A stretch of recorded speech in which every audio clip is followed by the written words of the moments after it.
Assalamualaikum warahmatullahi wabarakatuh. Perkenalkan, nama saya Mia Febri Lestari dengan NIM 2007574 dari Prodi Pendidikan Kesejahteraan Keluarga.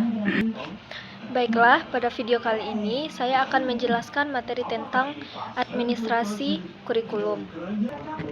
Menurut Undang-Undang Nomor 20 Tahun 2003, administrasi kurikulum adalah seperangkat perencana atau aturan mengenai tujuan yang digunakan oleh lembaga pendidikan untuk dijadikan sebagai pedoman penyelenggaraan proses belajar mengajar.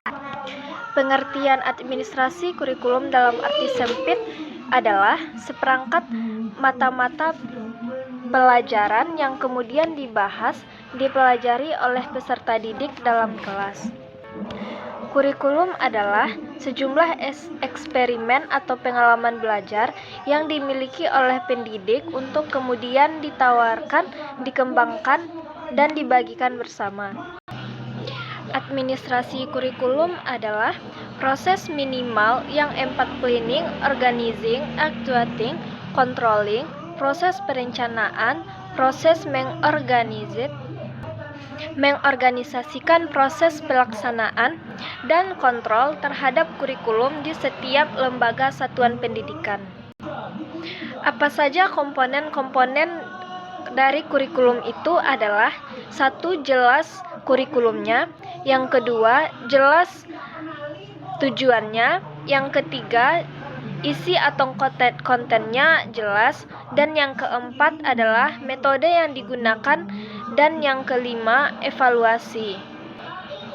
Bayangkan jika kelima komponen ini adalah 5 masalah komponen yang didesain, diatur, direncanakan sedemikian rupa, hal apalagi sampai di lembaga pendidikan ini dilakukan terhadap yang masalah-masalah pendidikan.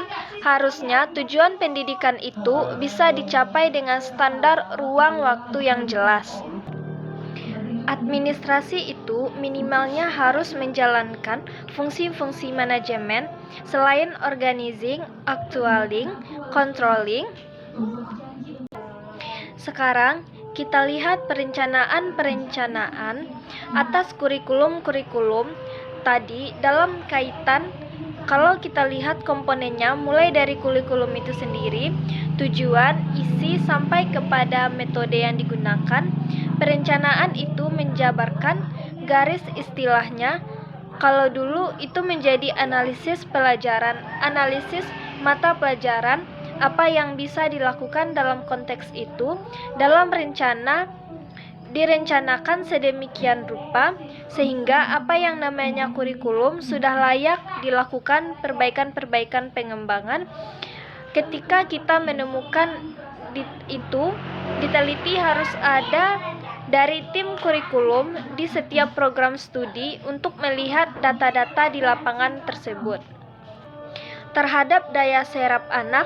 Misalnya, dalam prakteknya, kalau untuk perencanaan itu dalam sistik yang tadi artinya sekolah atau perguruan tinggi sudah memiliki kalender akademik harinya, ke sini yang kedua menyusun program tahunan atau sebut dengan prota atau promes atau penyusun program. Ada PSP, proyek program satuan pelajaran, dan juga ada rencana pengajaran. Mudah-mudahan sampai mulai dari kalender akademik, prota, promes, TSB, dan sampai kepada rencana pengajaran itu betul-betul sudah berdasarkan ekspektasi atas masalah yang sebenarnya terjadi terhadap siapa saja peserta didik melalui apa data-data lapangan lulusan sebelum-sebelumnya. Tujuan pendidikan setiap proses kegiatan belajar mengajar yang ketiga, setelah planning, organizing atau perencanaan atau perorganisasian yang ketiga, kita masuk dalam pelaksanaan etiknya.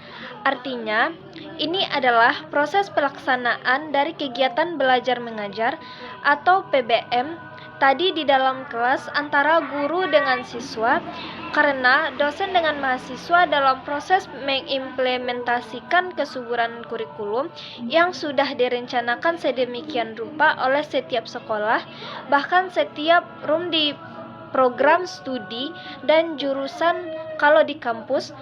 Bagaimana itu kemudian bisa disampaikan kepada peserta didik atau sehingga mereka bisa mendapatkan pengalaman-pengalaman belajar berbagai macam teori sehingga muncullah nyaman skillful terkait dengan teori-teori tersebut, sehingga mereka memiliki sesuatu yang disebut sebagai soft skill yang nantinya bisa dibawa ke dunia kerja.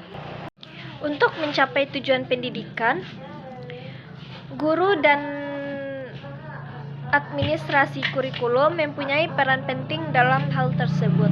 Itulah penjelasan saya mengenai materi administrasi kurikulum. Jika ada salah kata, saya mohon maaf. Assalamualaikum warahmatullahi wabarakatuh.